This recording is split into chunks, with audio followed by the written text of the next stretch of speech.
就等我嚟試下你哋嘅實力啦！激氣啊！神谷腳法好，扭過一個。呢就係佢攞命嘅殺手鐧嚟嘅，喺對付豐川嗰場已經用過呢一招直線傳球。呢個神谷喺全國賽度又明顯成長咗，簡直就係高中足球界嘅中場第一天王嚟。扭過埋第二個。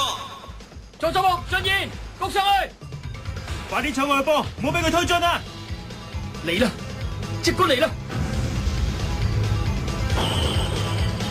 係佢哋嘅後防主力東山雄仲喺度。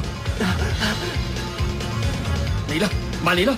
只要可以引你埋嚟，你哋嘅後防就有缺口啊！神谷仍然控住個波，犀利啊！冇人可以阻到佢。好啦，有機會啦！進燕係直線傳球啊！得咗啊！好嘢！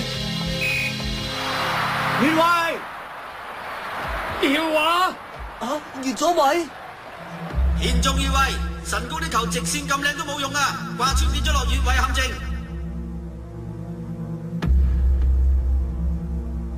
係越位陷阱，真係估唔到神谷師兄會配合唔到傳波時間。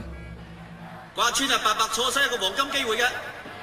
激氣啊！一時間冇發覺到最然企咗喺越位嘅位置，我下一次一定要睇定啲先啊！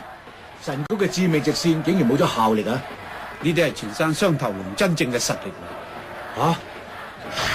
佢哋進攻嗰陣由比利指揮，而喺防守嗰陣呢，即係由主力越位陷阱專家東山雄去負責嘅。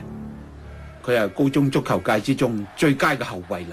原來越位陷阱嘅專家嚟嘅，你會點做啊，神谷？